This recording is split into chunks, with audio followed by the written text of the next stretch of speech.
One of the greatest celebrations a family can have is First Holy Communion, but it sure takes a lot of time for preparation. And I'm not talking about all of the party planning for the reception, because I'm going to give you some tips for that. Really, the greatest preparation is helping our young people understand that even though they're eating bread, they really are eating the body and blood of Jesus Christ. So these recipes will help you to at least talk about it with your young people. It will definitely be savory food to help you savor your faith.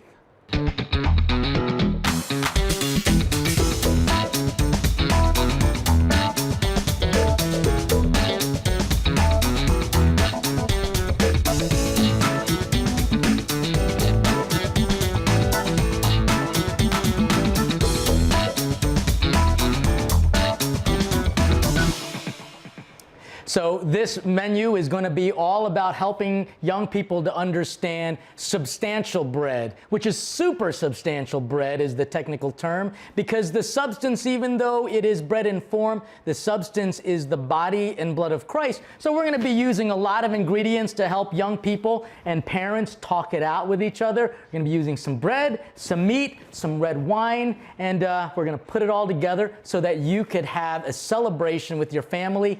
Creamy, savory Texas toast. We're going to also make a little pinwheel with a little bit of meat inside layered. It's going to be kind of neat to actually kind of put it all together. We're also going to be making a red wine mushroom sauce. And for dessert for this First Communion reception, we're going to make for everyone a white chocolate chip peaches, and that's going to be put together in a bread pudding. So good. First, though, we need to get this going. This is going to be the pinwheel. Pretty simple to make, actually.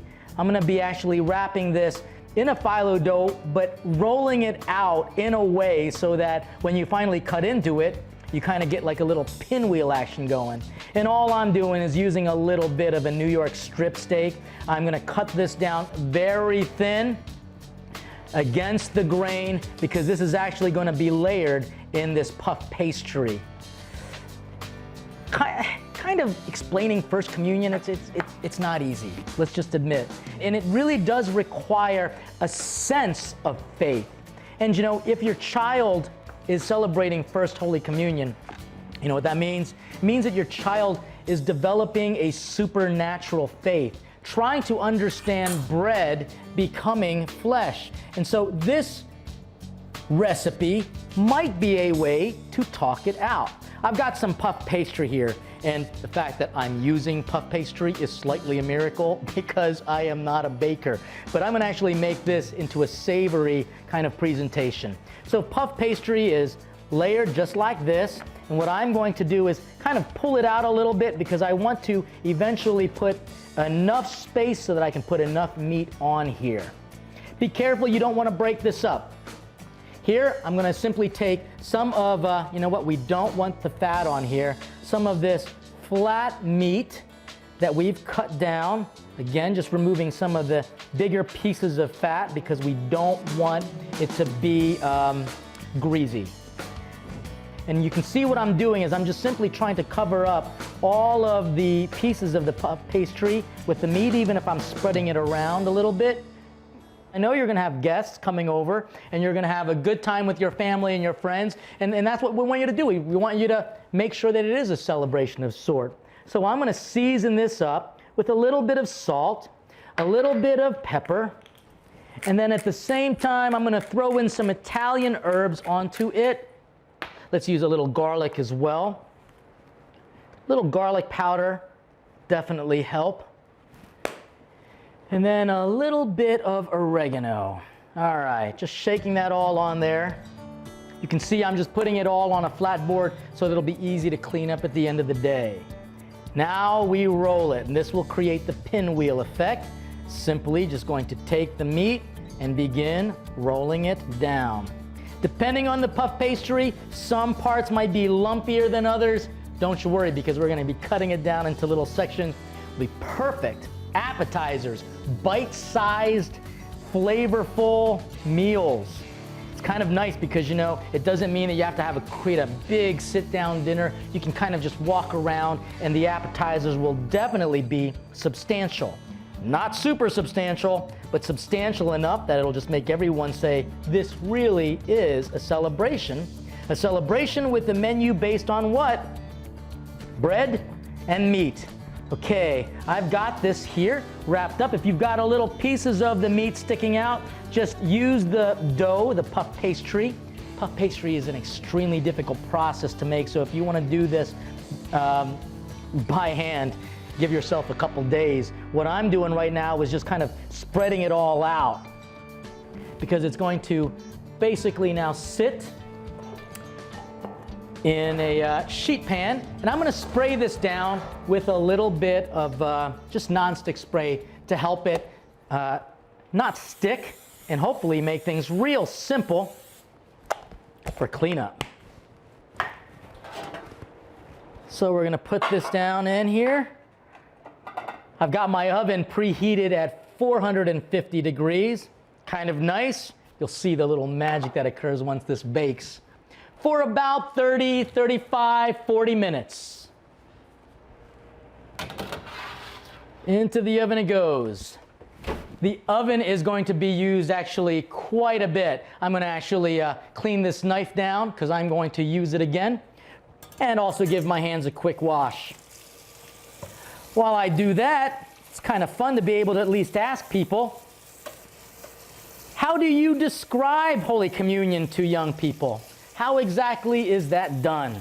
Well, we're going to find ways to do that as I prepare the next dish, which is going to be our bread pudding.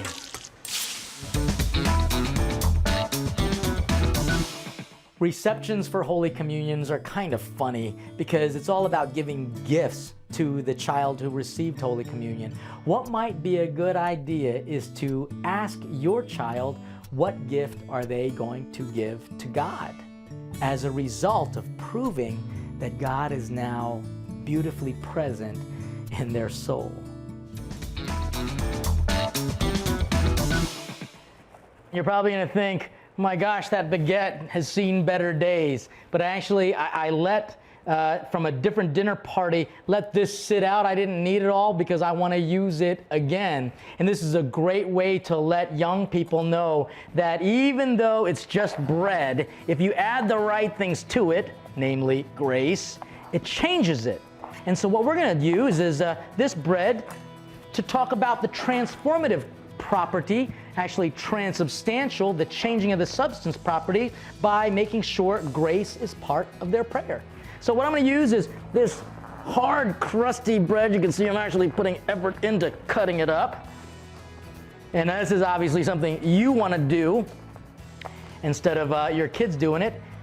And I'm just going to cut them up into smaller section pieces because this is going to be the base for super tasty bread pudding. And the bread pudding that I'm going to make is going to be a little more unique. I'm going to actually make a white chocolate chip and peaches bread pudding. And it's a very simple process to make. It always sounds so fancy, but really just adding the right ingredients makes it easy. And here's what we got. We've got this little pan here, and it's about maybe a 9-inch circular pan, and what we're going to do is just layer it all out. That half of the baguette filled that perfectly.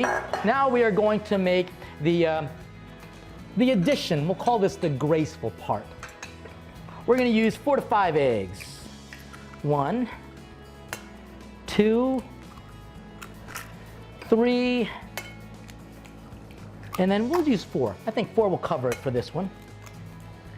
Great. So 4 eggs.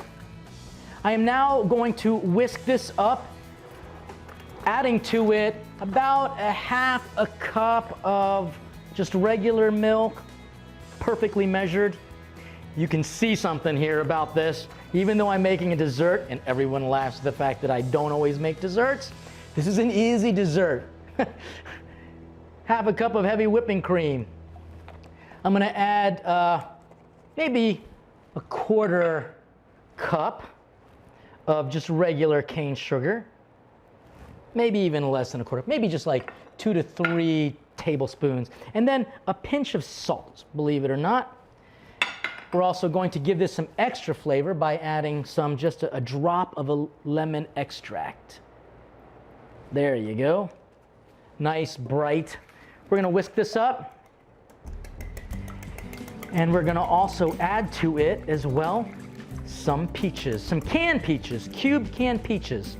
You know, when talking out faith with young people, they need analogies. And frankly, the only way that we can talk about the Eucharist is analogously, which basically means by way of stories, examples.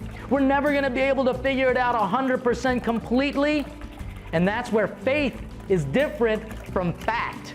I think people say, show me the proof, show me the proof. You know, there have been Eucharistic miracles, great stories, and not even stories, factual events that kind of show how the grace of transubstantiation really did reveal the body and blood aspect of the Eucharist. Okay, here's what I'm going to do. I'm going to add just a small handful of chocolate chips, white chocolate chips, to keep kind of the integrity of it all. Here I'm also going to add some canned peaches, peach chunks with its natural juices. Why? Because it's going to help add a natural sweetness to aid some of the cane sugar that we put in. There you go. And we are now going to mix this all up. So here's a simple process. Ready? Dump that all in there. Let that soak all up as I spray this pan. And you're going to see that I actually put another cookie sheet out here so that if it starts to bubble over, it's going to catch, it won't make a mess, keep things clean. Spray this down liberally so that nothing sticks. I want to get this moist. I want to get this moist but not soggy. And here's where you can explain to young children that you see the substance, the actual change is occurring by adding ingredients to it. The ingredient that we add to regular bread, unleavened bread in the Eucharist, is faith. It's prayer. And that is something substantial, and it's something that young people need to know about. Faith changes everything. And that's what we're going to do. Change old bread into a delicious, awesome, super tasty dessert. Add this all in here. And you can see what's going to happen is it will kind of overflow just slightly, not a big deal. The colors are amazing. It'll be great with a little bit of ice cream. A fantastic, simple dessert for receptions where you're doing, again, bite-sized appetizers. So here, let me just put all of this in here. We are in good shape. We want to make sure that all of the bread pieces are kind of spread out a little bit. Kind of incorporating it all in here. Since I've got it on one of these pans, I think we'll be okay. It won't make too much of a mess. Open this door up. Another 400-degree oven. We're still working on our pinwheel puff pastry with meat inside of it. Not bad at all. There's definitely plenty of room here for this as we say see you later to some super delicious desserts. Faith is very different from fact. Fact basically means that I can prove it. 2 + 2 = 4. But basically, how do you prove that? There are just some things we take for granted in the factual world. Unfortunately, we do have to have a credible reason why we can believe in the Eucharist. And if you were to look at all the Eucharistic miracles and all of the ways Christ and the Church and the Bible talk about Holy Communion and the Eucharist, you don't need any fact. The fact is, you will have true supernatural faith.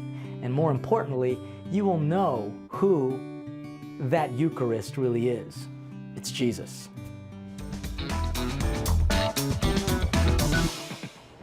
You know, the Eucharist is just bread and wine, adding special graces to it, and it just changes it all around. And what I'm going to do is I'm going to just take regular Italian loaf, just like this, super simple, and we're going to turn them into Texas toasts. And the Texas toast really is just all about adding some savory and some creaminess to it. And this is a simple recipe that your kids will definitely enjoy, something that is fun and easy to make. Begins with a little bit of mayonnaise. And it also needs some seasoning to it. So we're talking some garlic powder. We're talking a little bit of black pepper. And we're not going to add too much salt to this. Why? Because the salt is going to come from this really delicious Parmesan cheese. So what I'm going to do is I'm just going to grate a little bit of this in here now. We're going to put it all together, mix it all together. It's such a big piece. Here's what I'm going to do. Watch. That makes it much easier. And I'm using a fine microplaner simply because I want this to be thinner, not shaves, but really shreds. Yeah, that's great. That's perfect. Your ratios are easy to find, but what we want is the consistency. Let me show you what the consistency is. We've got the mayonnaise going, a little garlic, and it's gonna basically just look like chunky mayonnaise. That's the consistency. Not a problem. You know what? Why don't we add just a little bit of Italian herbs to this as well? Because it will go well basically with the pinwheels. All right, beautiful. We've got some toast here, actually just some regular Italian loaf, and I'm just gonna put just a little bit on each one and smear it down.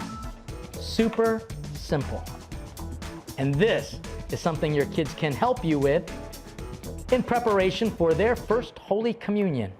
Just telling them that, you know, regular bread can become Texas toast if you add the right things to it. Bread can become the body and blood of Christ if you add the right things to it. See, it's all about making sure young people get a chance to talk about the faith. You know, there's a statistic out there that basically says that there are so few people that understand the real presence of Jesus. And why? We don't talk about the Eucharist enough. I mean, honestly, when was the last time you really did? Maybe outside of Mass. This gives you a chance with your family, as they're helping you out, to talk about it. It's kind of nice to know that the First Holy Communion just gives young people a chance to show adults a childlike faith. And a reception afterwards is it's really about the celebrating of the communion that is extended from the communion shared around the Lord's table. We're not supposed to stop there. We're supposed to continue that communion in a holy fellowship with one another. I made just enough so that I can get all of these out here. Because guess what I'm going to do? I'm going to do some check-in on what's in the oven. And I needed to do that. Why? Because in all my excitement about changing the old loaf into something super delicious, namely this bread pudding, I forgot to do something to it. Add some butter. So what I did was just add a few pats of butter to it as well. Maybe about 2 tablespoons of butter. You could melt that down or just cube it up and just put it all in there. I mixed it all up again so that it would have a nice creaminess to it. I'm going to actually share this dish here to keep everything kind of organized. So far we're doing pretty good, but I can see that this will eventually lump up. Not a big deal. I'm not scared of that because I just know that eventually it will be delicious, especially when we cut it all up. Hey, just enough room in there for everything. Keep that all together, because by the time the puff pastry is done, the Texas toast will be done too. Put this back in here. Now that the bread pudding is all buttered up, Texas toasts are cooking along with all of the other beautiful ingredients for this nice reception of Holy Communion. Let's add a little bit of class to it now by making a little red wine Merlot sauce. I'm going to begin by just adding about a tablespoon of butter. We're going to get this heated up. And as soon as that is melted, I am going to add just some portobello mushrooms. This will be a great little thing to pour on top of the pinwheels. You'll see how the plating is going to be when we bring it all together. And that bringing it all together is exactly what communion is all about. You know, food and faith just go great together. And I just think that if we talk more about faith at the dinner table, we'd understand each other's viewpoints a little bit more. You know, I actually did some radio as well, and the show is called Stir in the Pot. And the Stir in the Pot is basically reminding families, unlike the famous phrase, you can't talk about politics, religion, or sports at the dinner table, I say, no, talk about it. But talk about it in a way that will bring about conversion. Because you know what happens when you have a good conversation? You have conversion. Hear it? Converse, conversation, conversion, as opposed to controversy. And if there's one thing that can be controversial to talk about, it is the faith. And in particular, an aspect of the faith, the wine we use. So look, the butter is melted well. I'm just going to add about a cup of these portobello mushrooms, just so that they kind of saute out. I'm going to add some Italian herbs to it as well. I'm going to put a little bit of black pepper and a little bit of garlic powder also. Put my my salt back here, so I'm going to make sure that I get some salt into this as well. And I'm going to throw in just a nice little aromatic, which will be a nice sprig of this rosemary. So let's get that heating all up, all together. You know, the use of alcohol in our church, there are different faith groups that basically say, you know, we shouldn't drink any alcohol, and alcohol is a sin. You know what First Communion gives you an opportunity to do? Talk about it. Talk about how alcohol is used in aspects of faith so that young people don't wind up abusing it, but really respecting it. Kind of the way they approach the precious blood in the Eucharist. The properties of alcohol are still there. In fact, a really fun study will be to talk about what makes sacramental wines, which is why I actually lead retreats, of all places, Napa Valley. You're probably thinking, that's a tough life, Father. Well, you know what's been fascinating about those retreat experiences gives people a holy forum to talk about wine, which we use. It is absolutely essential. In fact, I can't have Mass as a priest unless I have wine. It's just part of the requirements in order for me to celebrate the Holy Eucharist. So here's what we've got going. It's actually smelling so good right now. This is beautiful. The aromas are coming through. And now to kind of give your young people a chance to talk about wine, we're going to add a little bit of Merlot from the Napa Valley region. You know what's kind of interesting too is that a lot of the original vineyards and wineries in Napa Valley, they're Catholic. It's kind of nice to know that when I went there, people were so surprised to see the connection of wine, culture, and faith all wrapped around a desire to understand and appreciate just wine in general. So we're going to add about 2 cups of red wine. We're going to let this reduce down, and we're just going to wait for this to reduce, wait for that to finish cooking, and I'm going to show you the delicious way you can plate this in a super, super beautiful way to have a reception for your young people who made their first Holy Communion.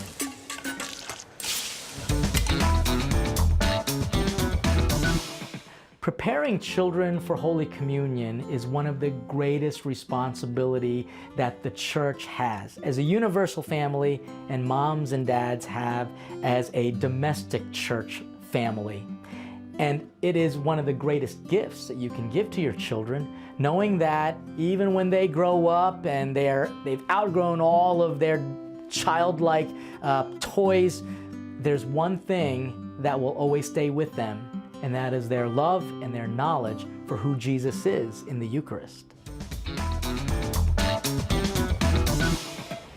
Our reception for Holy Communion is just about ready. We put the Texas toasts in just when it needed to go in so that it would cook at about the exact same time as this pinwheel. These are really hot, so you gotta be careful. Let this rest for just a moment. And then I'm also gonna pull out the bread pudding as well. The bread pudding is looking good, and I'm so glad that with good preparation, we had this little tray underneath it so that it could catch some of the drippings in the baking process. We'll start with the bread pudding first. Nice little trick. You've got this cup here with just some warm water. This will actually help you to scoop some ice cream. Oh my gosh, this is, hello, delicious, super delicious. Not super substantial, but super delicious. But it's bread that was basically brought back to new life because of all of the things that we put into it. White chocolate chips. We've got some of the peaches in there as well. So tasty. I added the butter, remember, to kind of help cream things up. This little thing can just get put in here. Helps to scoop some of the ice cream out. Makes these beautiful balls for it. Oh my goodness. Your kids will be thinking to themselves, yeah, you know, it's not the Eucharist, it's not the bread of life, but that sure is good bread done right. I'm gonna take one of these, put these down just like such. There's our Texas toast, cooked up beautifully. All right, now, hot.